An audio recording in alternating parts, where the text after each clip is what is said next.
The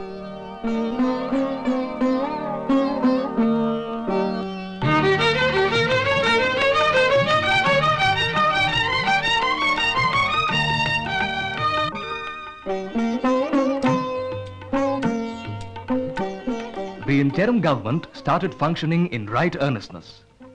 Jawaharlal Nehru said, "For long have we been passive spectators of events, the playthings of others. The initiative has come to our people now, and we shall make the history of our choice." Every evening, the interim cabinet met without the Viceroy and took independent decisions on several major issues. Jawaharlal Nehru was perturbed by the communal violence in Bengal and said, "I have come seriously to think whether it has served any useful purpose for me to head the interim government if an important part of India sinks to barbarism."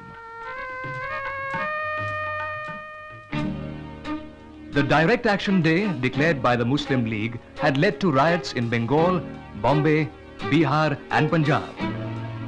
Mahatma Gandhi lamented, "We are not yet in the midst of a civil war, but we are near it."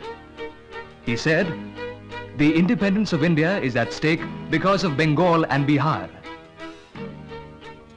The northwest frontier province of India, a predominantly Muslim area, had given a massive mandate to the Congress in the assembly elections. When Jawaharlal Nehru visited the frontier province, the Muslim League organized anti-Congress demonstrations.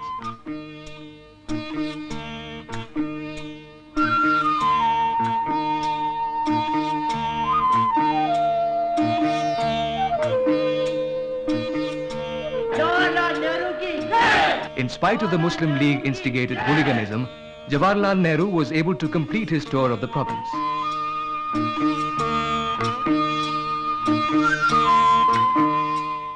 Five members of the Muslim League, headed by Liaquat Ali Khan, joined the interim government on the 15th of October 1946. The League ministers broke the convention of collective responsibility and started working as a separate bloc within the cabinet.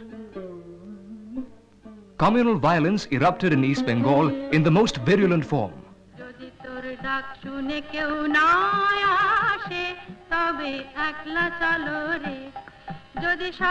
Answering the call of distress of the suffering humanity, Mahatma Gandhi visited the worst affected areas of Noakhali.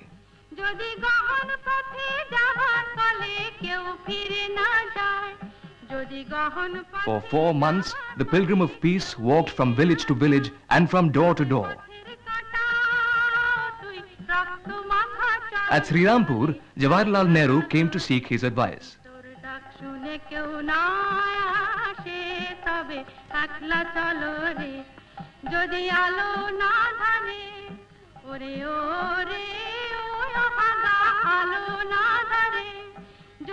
The lone crusader succeeded in cementing the broken ties of brotherhood and in establishing peace.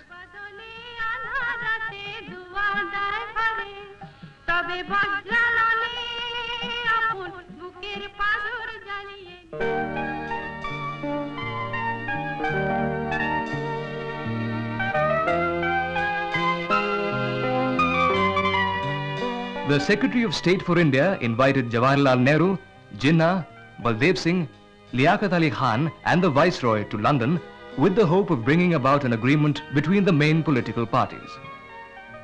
Interpretation of Para 19 of the Cabinet Plan, dealing with proportionate representation in the assemblies, became a stumbling block. There was no agreement. On the 6th of December 1946, the British government issued a clarification, but the Congress President found it at variance with the statement of May the 16th, 1946. The newly elected Constituent Assembly met in New Delhi on the 9th of December 1946. Jinnah called it a blunder and asked the League members to boycott the session. Some Congress members demanded the resignation of League ministers from the interim government if the party did not join the Assembly. Dr. Rajendra Prasad was elected the President of the Constituent Assembly. Jawaharlal Nehru moved the objective resolution which said, "This Constituent Assembly declares its firm, solemn resolve to proclaim India as an independent sovereign republic and draw up a constitution for her future governance. But political progress was hampered by Jinnah's attitude. The League instigated communal violence was costing lives. In order to defuse the mounting crisis, Prime Minister Attlee announced on February the 20th, 1947, the British government's definite intention to effect the transfer of power to responsible Indian hands by June 1948. He also announced that Lord Mountbatten would replace Lord Wavell as the new Viceroy of India. With the exception of the Muslim League and the Anglo-Indians, all the parties welcomed the announcement.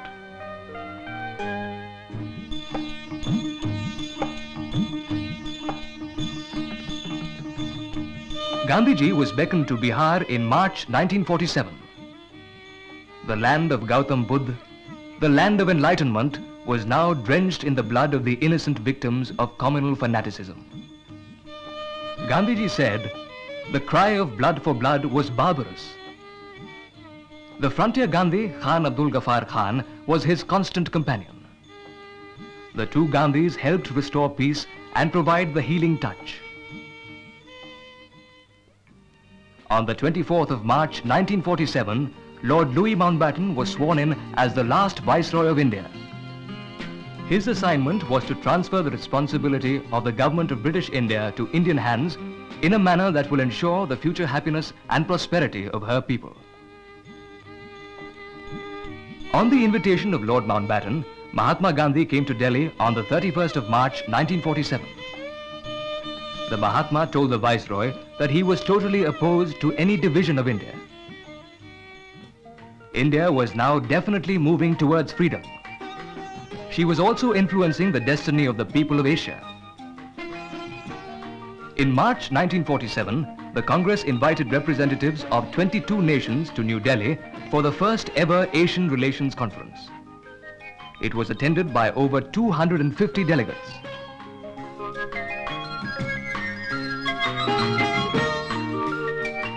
Sarojini Naidu presided over the conference. It was inaugurated by Jawaharlal Nehru.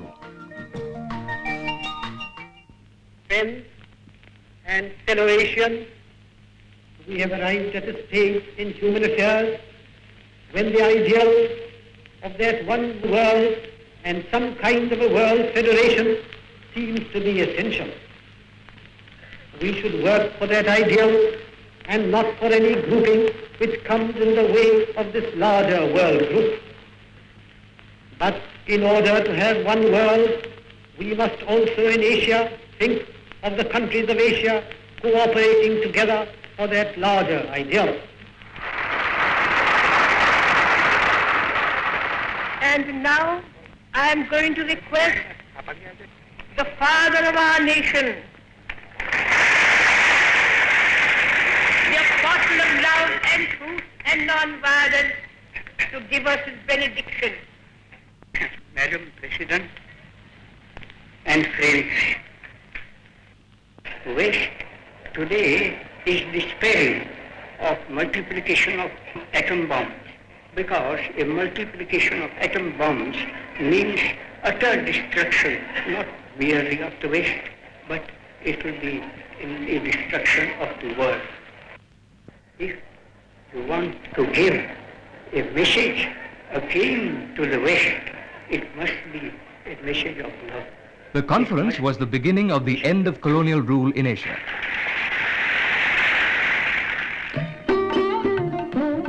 Mountbatten held a series of talks with the Indian leaders individually and collectively. The whole of India watched and waited with hope and anticipation. During several days of discussions, efforts were made to maintain the unity of India, but the Muslim League refused to agree to any plan other than the partition of India.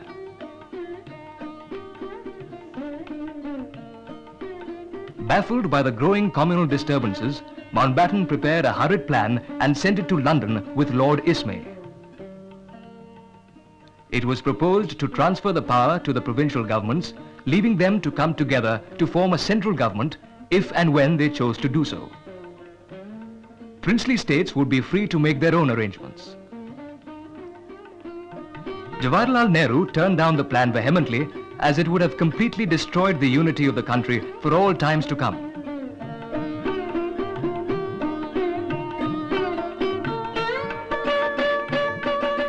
On the 2nd of June, Lord Mountbatten had a meeting with Jawaharlal Nehru, Patel, Acharya Kripalani, Jinnah, Liaquat Ali Khan, Abdur Rab Nishtar and Sardar Baldev Singh. He placed before them a new plan for ascertaining the wishes of the people of India concerning their future constitutional arrangements. The plan was, the work of the existing Constituent Assembly would not be interrupted, but the constitution framed by the Assembly would not apply to those parts of India which were unwilling to accept it. The wishes of the people of different parts of the country would be ascertained either through the existing Constituent Assembly or through separate Constituent Assemblies of the representatives of the dissident parts. In Punjab and Bengal, the assemblies would be divided into two sections, representing the Muslim and non-Muslim majority districts. If they opted for the partition of the provinces, each section could join the assembly of its choice. In the Northwest Frontier Province and the Sylhet district in Assam, choice would be exercised through a referendum. The British government would cease to exercise the powers of paramountcy over the princely states. It would be open to the states to enter into political relations with the successor governments. Mountbatten asked the leaders to send him the views by midnight the same day. The Congress Working Committee sent its acceptance in writing the same night. Jinnah was reluctant to commit himself. Around midnight, the Viceroy told him that if he did not accept the plan, it would be the end of his Pakistan dream.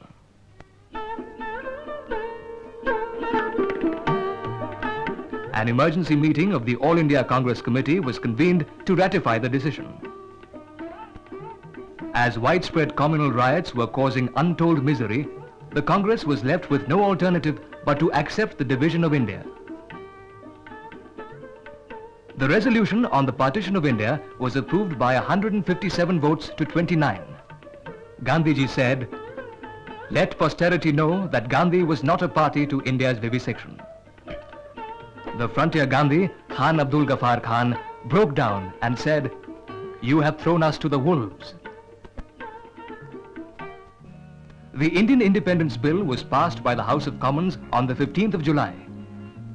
It received the royal assent on the 18th of July.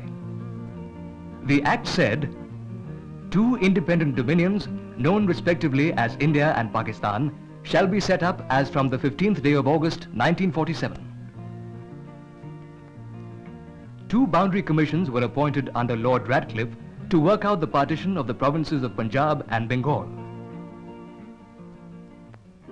A referendum was held in the Northwest Frontier Province and in the Sylhet district of Assam. Khudai Khidmatgars boycotted the referendum in the Northwest Frontier Province.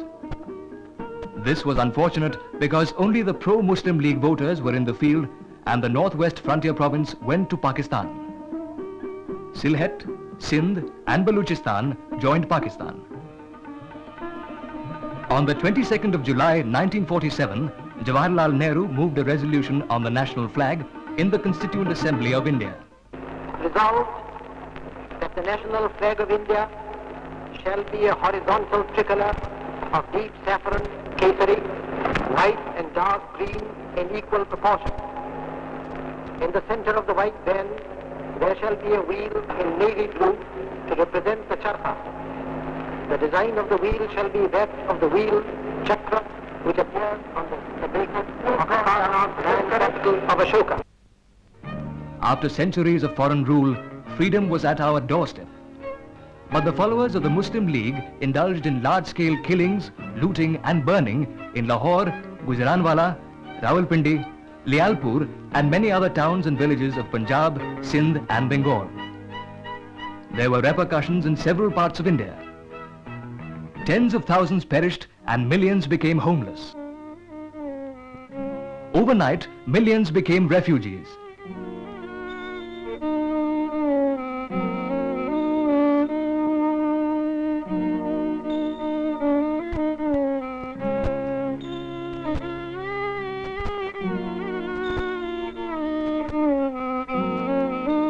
Once again, Calcutta was the scene of communal discord. The Mahatma returned to the city. He held no office, but the governor, the army commanders and the Premier of Bengal depended on Gandhiji's power over the masses to bring peace.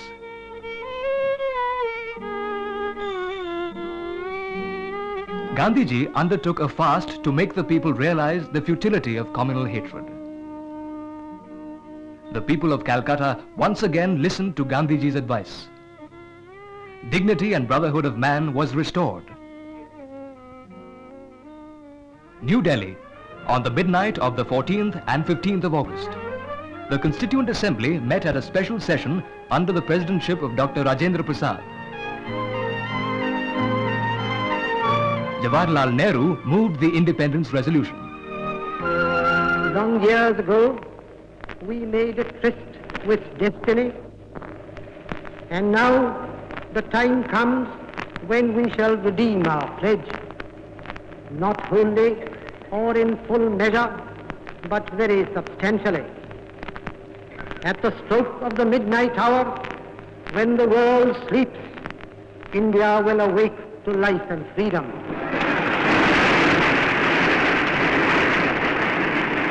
It is fitting that at this solemn moment we take the pledge of dedication to the service of India and her people and to the still larger cause of humanity. Dr. Radhakrishnan seconded the motion. History and legend will go round this day. It marks a milestone in our democracy's march. Here in this land, under the leadership of one who will go down in history as perhaps the greatest man of our age,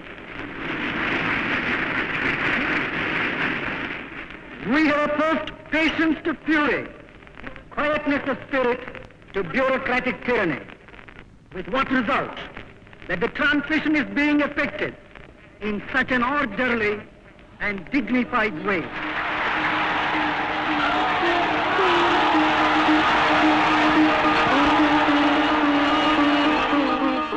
The Constituent Assembly appointed Lord Mountbatten the first Governor-General of the Dominion of India.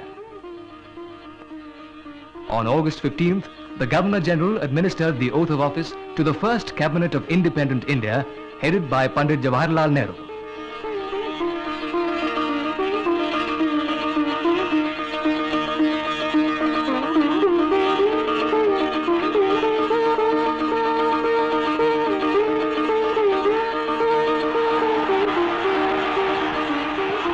Lord Mountbatten then drove in state to the Constituent Assembly.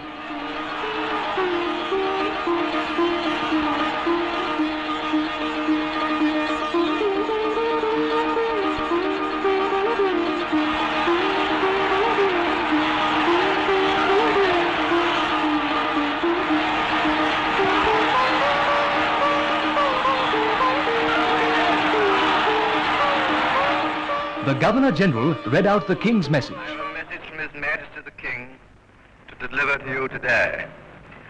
This is His Majesty's message. On this historic day, when India takes her place as a free and independent dominion in the British Commonwealth of Nations, I send you all my greetings and heartfelt wishes. Freedom-loving people everywhere will wish to share in your celebrations. At this historic moment, let us not forget all that India owes to Mahatma Gandhi.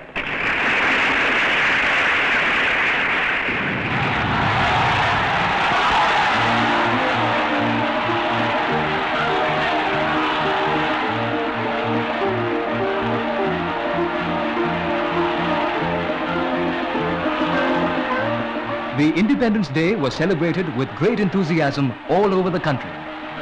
Bombay, Calcutta, Madras, and in fact in every town and village. The Prime Minister Jawaharlal Nehru unfurled the tricolour on the ramparts of the historic Red Fort.